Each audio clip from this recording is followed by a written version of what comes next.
Hello and welcome to Fly to High online coaching. Fly to high online coaching के इस अद्भुत हिमाचल प्रदेश इतिहास की सीरीज में आप सभी का स्वागत है। जैसा कि प्रिय साथियों आप सभी जानते हैं, हम ऑलरेडी हिमाचल प्रदेश इतिहास के 2 टॉपिक अपनी प्रीवियस वीडियो में कर चुके हैं, जिसमें से फर्स्ट टॉपिक था हमारा source of Himachal Pradesh history, कि किस तरह से हिमाचल प्रदेश के इतिहास को हम विभिन्न सोर्सेस के माध्यम से जान सकते हैं, पहचान सकते हैं। और दूसरा टॉपिक हमने डिस्कस किया था ट्राइबलिज्म टू जनपदाल फॉर्मेशन, कैसे जन से जनपद और महाजनपद का निर्माण होता है। दोस्तों आज हमारा ये थर्ड टॉपिक है हिमाचल प्रदेश हिस्ट्री का। यदि आप में से कोई नया आज फर्स्ट टाइम इस सेशन में मेरे साथ जुड़ा है, वो डिस्क्रिप्शन में जाकर प्रीवियस वीडियो के लिंक पर क्लिक करके उन्हें पढ़ सकता है, उन लेक्चर्स को समझ सकता है, या फिर आपकी स्क्रीन के टॉप पर आ रहे आई बटन पर क्लिक करके भी आप उन वीडियो को पढ़ सकते हैं और देख सकते हैं। और यदि दोस्तों आपने मेरे YouTube चैनल को अभी तक सब्सक्राइब नहीं किया है तो आप चैनल को सब्सक्राइब कर दीजिए और ज्यादा से ज्यादा शेयर और लाइक कर दीजिए। चलिए साथियों आज का टॉपिक स्टार्ट करते हैं। और आज का जो हमारा टॉपिक रहने वाला है वो है the earliest tribes of Himachal Pradesh, Himachal की प्राचीन जनजातियां।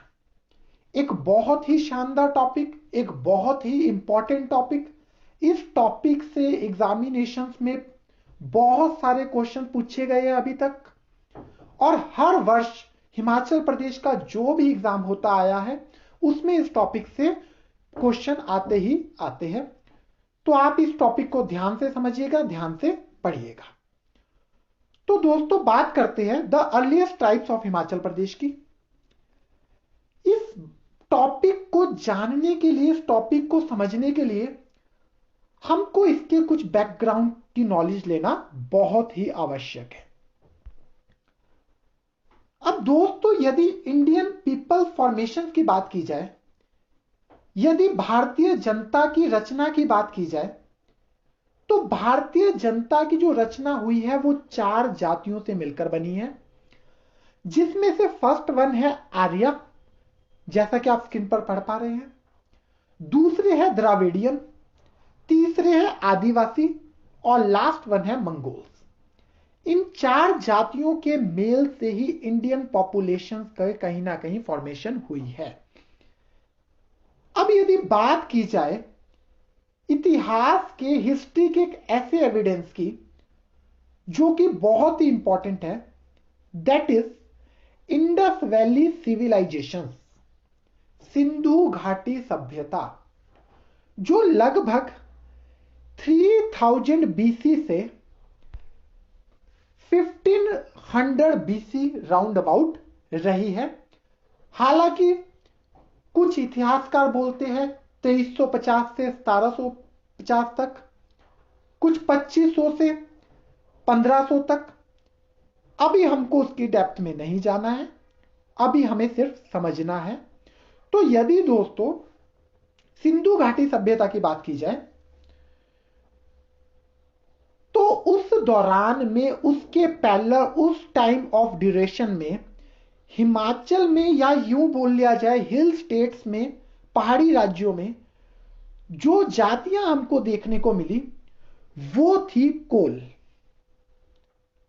और कोल के बाद, कोल, किन्नर, नाग और खस के बाद अगर किसी ने हिमाचल प्रदेश में एंट्री की है तो वो 3rd नंबर में थे दास, दस्यू और निषाद जातियां, जिन्होंने हिमाचल प्रदेश में कहीं ना कहीं एंट्री ली है। तो दोस्तों यही वो इंपॉर्टेंट जातियां हैं जिनकी आज हम इस टॉपिक में चर्चा करने जा रहे हैं। इन सभी जातियों को हम 3 ग्रुप्स में बांटकर पढ़ने जा रहे हैं, जैसा कि आप अपनी स्क्रीन पर देख रहे हो। फर्स्ट ग्रुप में हम जिस जाति की डिस्कस करेंगे, जिस जाति को डिस्कस करेंगे वो होगी कोल और मुंडा। और किसके accordingly? According to Indus valley civilisation, history का एक बहुत ही अच्छा एविडेंस। सेकंड जिस जाति की हम बात करेंगे वो होगा दास, दस्यु और निषाद, अकॉर्डिंग टू ऋग वेदास। और जो थर्ड हम बात करने जा रहे हैं दैट इज खस और किन्नर, अकॉर्डिंग टू पुराणास। हमने अपनी लास्ट लेक्चर्स में पुराणास की बात भी की थी, हमने ऋग्वेद की बात भी की थी, मतलब वेदों की बात भी की थी, और हमने इंडस वैली सिविलाइजेशन की बात भी की थी। तो हम इस पर तो चर्चा नहीं करेंगे, आज हम सिर्फ इन इंपॉर्टेंट जातियों पर ही चर्चा करने जा रहे हैं। तो आइए दोस्तों, फर्स्ट जाति के साथ स्टार्ट करते हैं जो कि है कोला और मुंडा। कोल और मुंडा, इसके कुछ इंपॉर्टेंट पॉइंट्स जो कि एग्जाम से रिलेटेड भी है, हालांकि आपको पूरी कोला और मुंडा की नॉलेज भी हो जाएगी। तो दोस्तों यदि कोला और मुंडा की बात की जाए तो ये जाति कहीं ना कहीं सब कास्ट है निषाद की ही। जैसे कि सब कास्ट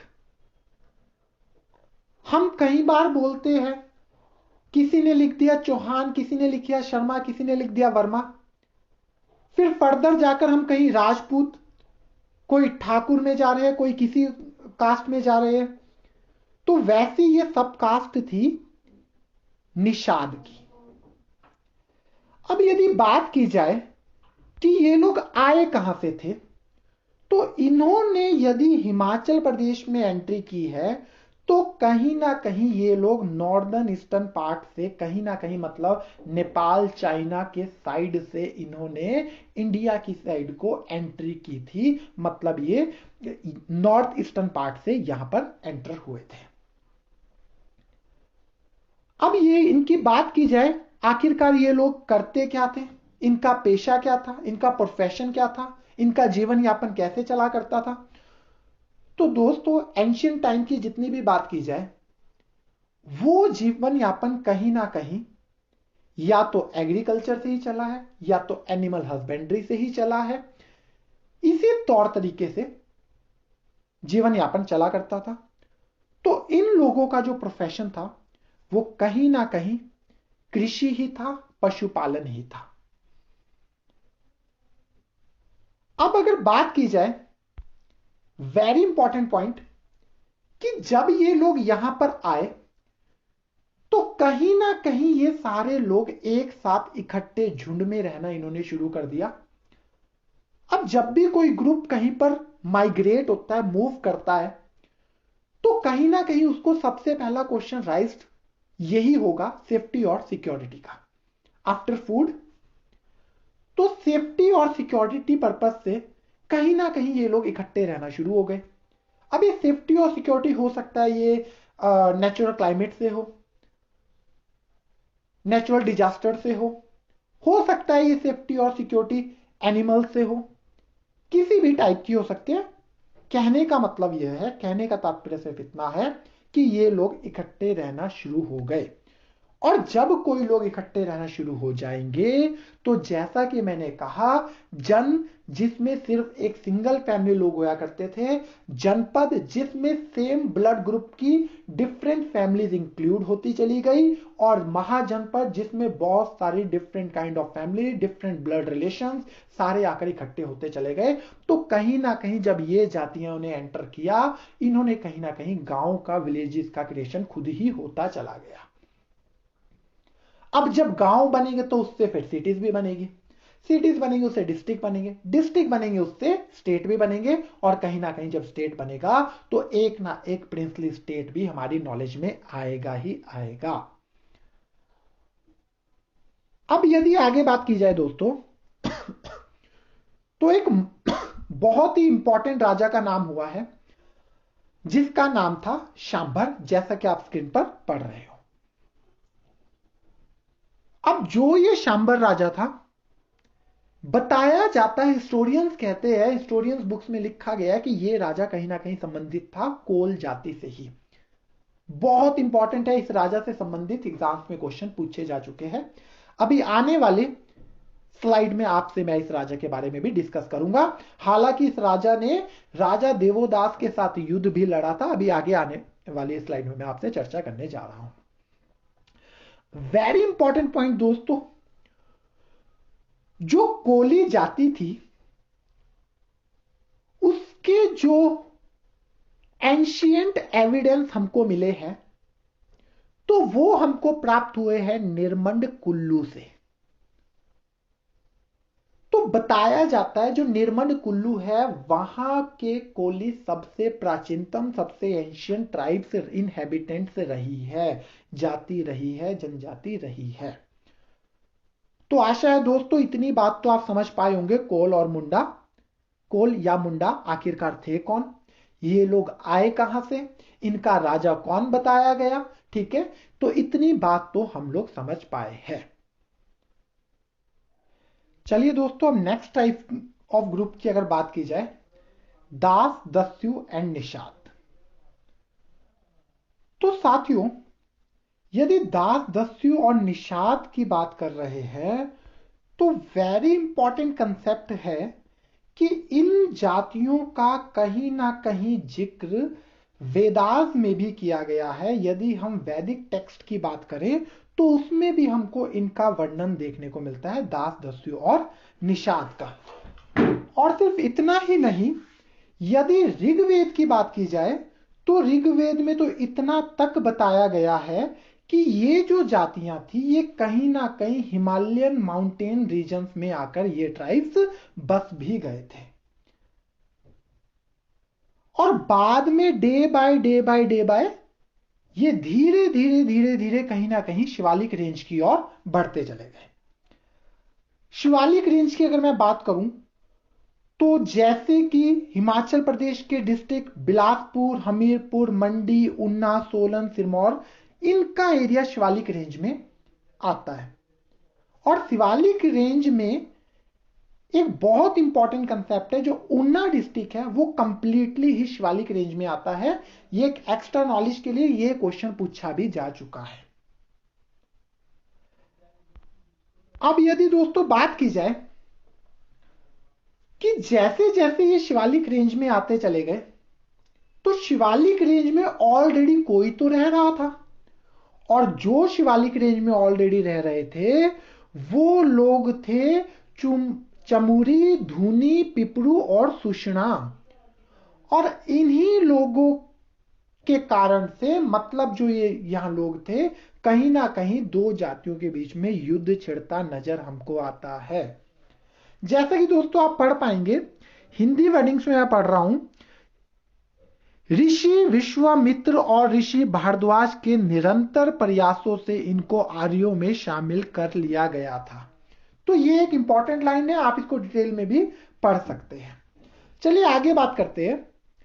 अब मेन पॉइंट था कि दास, दस्यु और निषाद के बाद जो सेकंड हम ट्राइब देखते हैं, जो मंगोल्स यहां पर सेटल्ड हुए, यहां पर एंटर हुए, उन्हीं को बाद में बोला गया भोट और किरात। अब जो भोट और किरात थे, इन किरात का ही राजा हुआ माना गया है राजा सांभर। इन्हीं का राजा बताया गया है राजा सांभर, जो कि अन आर्यन राजा था, जो आर्यन नहीं था, वो था सांभर।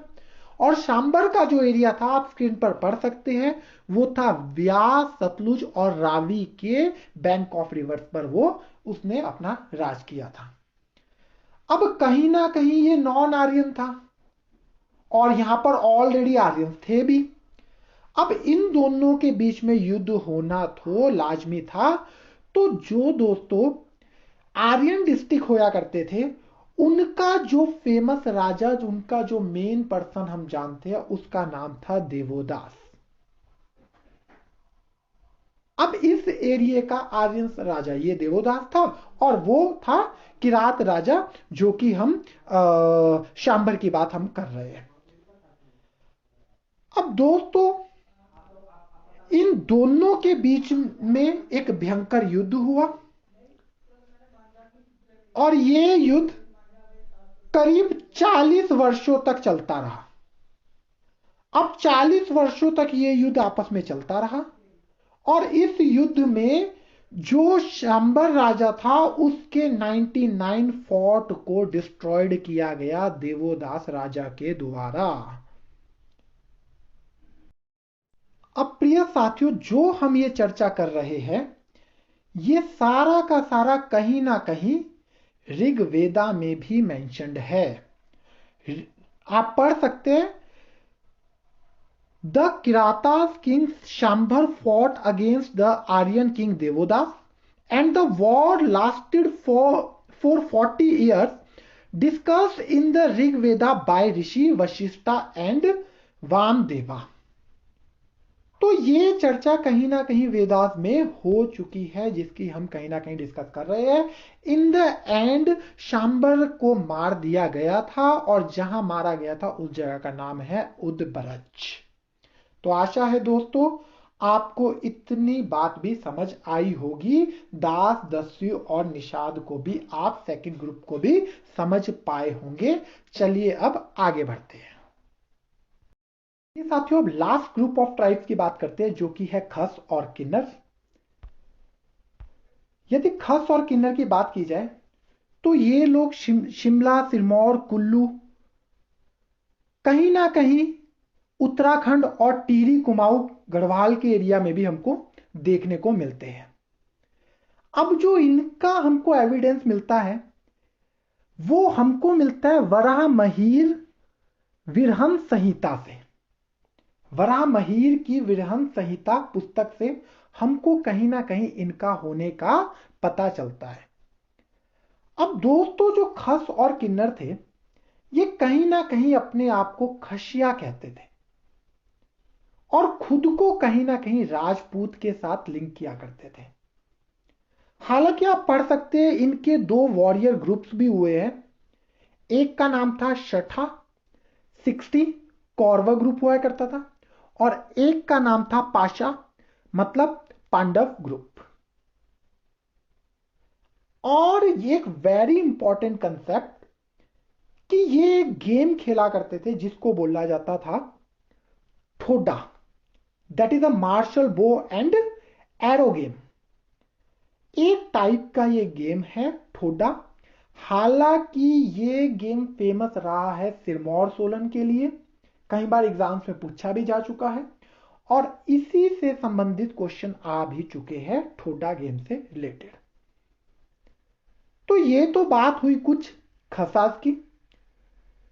अब बात करते हैं किन्नर की। अब दोस्तों जो किन्नर थे ये कहीं ना कहीं दो शब्दों के मेल से बना है। जैसा कि आप स्क्रीन पर पढ़ पा रहे हैं, किम प्लस नारा। इसका एक्चुअल में मीनिंग है what kind of person are they. तो इनका जो लुक ऑफ फेस था कहीं ना कहीं वो एक हॉर्स, हाफ हॉर्स के जैसा दिखने वाला फेस था। तो ऐसा हमको कहीं ना कहीं ऐसा एविडेंस भी हम देख पा रहे हैं। और यदि अब बात की जाए कुछ इंपॉर्टेंट पॉइंट्स की, भागवत पुराण के अकॉर्डिंगली जो किन्नर थे वो भगवान ब्रह्मा की छाया से उत्पन्न अपने आप को मानते हैं। नेक्स्ट पॉइंट की अगर मैं बात करूं, जो कालिदास की पुस्तक है कुमार संभव में, वहां भी इनका हमको वर्णन देखने को मिलता है। ऋग्वेदास में भी हमको किन्नर का वर्णन देखने को मिलता है। और दोस्तों वेरी इंपॉर्टेंट, कहीं ना कहीं ऐसा बताया जाता है जो हिमाचल प्रदेश के मुख्य लास्ट प्रीवियस मुख्यमंत्री रहे हैं राजा वीरभद्र सिंह, वो भी कहीं ना कहीं इन्हीं से संबंधित और 131वें वंशज के रूप में माने गए हैं। तो प्रिय साथियों, आज हमने हिमाचल प्रदेश हिस्ट्री का यह थर्ड टॉपिक पढ़ा। आशा आप सभी को समझ आया होगा। और यदि आपको लेक्चर समझ आ रहे हैं, मेरे द्वारा बनाए गए टॉपिक्स पसंद आ रहे हैं, तो वीडियोस को ज्यादा से ज्यादा शेयर करें और लाइक करें। आप सभी का बहुत बहुत धन्यवाद।